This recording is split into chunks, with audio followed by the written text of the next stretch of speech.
محبتوں کا مشہور ہوں کہ آپ سب آپ اپنے قیمتی وقت سے ٹائم نکال کر یہاں تشریف لائے، مجھے عزت بخشی، اس کے لیے میرے پاس الفاظ نہیں ہے کہ جن الفاظ سے میں آپ دوستوں کا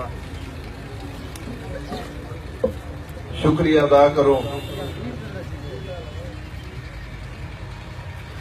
آپ لوگ جب سے میں عملی سیاست میں آیا ہوں، ہر مقام پر، ہر سٹیج پر آپ لوگوں نے میرا اتنا بھرپور طریقے سے ساتھ دیا، ہمیشہ میرا حوصلہ بڑھایا، ہمیشہ میری عزت افزائی کی، اور میں سمجھتا ہوں کہ جہاں اللہ تعالیٰ کی بے پناہ کرم نوازی ہے، اس کے بعد آپ تمام دوست ہی وہ میری طاقت ہیں جن کی وجہ سے آج تک مجھے عزت ملی، اور مجھے اللہ تعالیٰ کی بارگاہ میں یہ امید ہے کہ انشاءاللہ اللہ تعالیٰ آئندہ بھی ہمیں انشاءاللہ آپ کی دعاؤں کے صدقے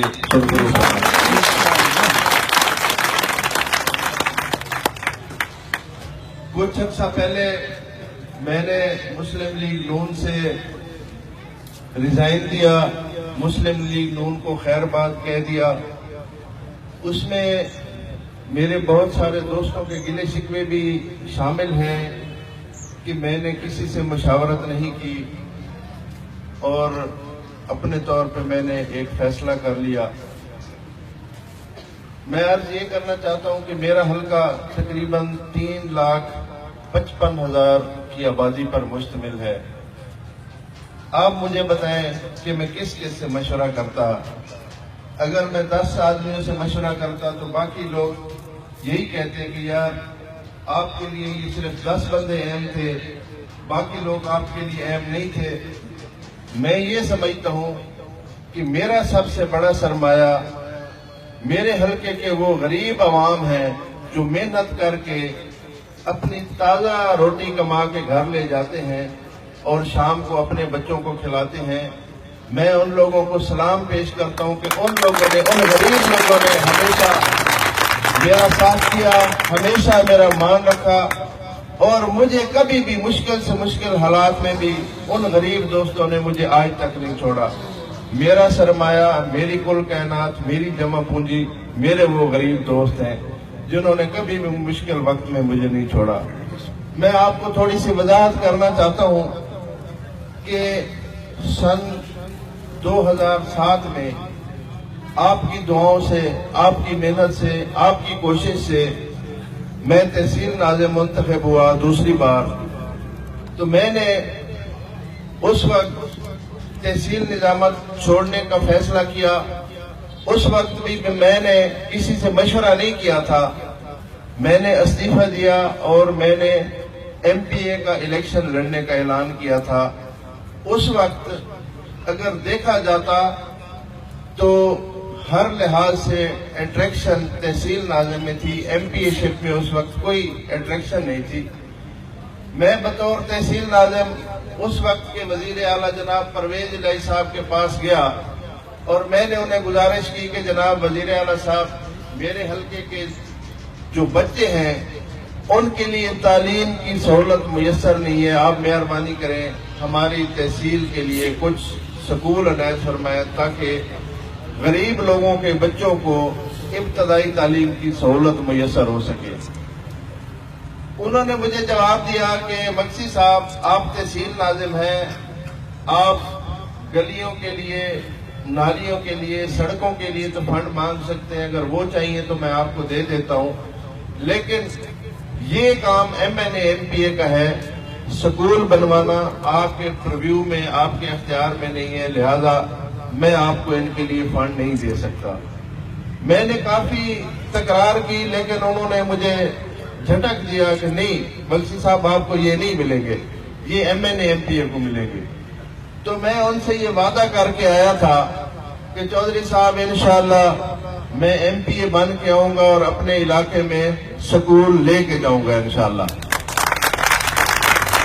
اور میں نے اس وقت بھی جب لوگ ایم پی شپ سے استعفی دے رہے تھے اور تحصیل ناظم کے لیے دوڑ رہے تھے، بے پناہ اختیارات تھے، فنڈز تھے، گاڑیاں تھیں، سٹاف تھی، لیکن میں نے اس وقت ریزائن کیا.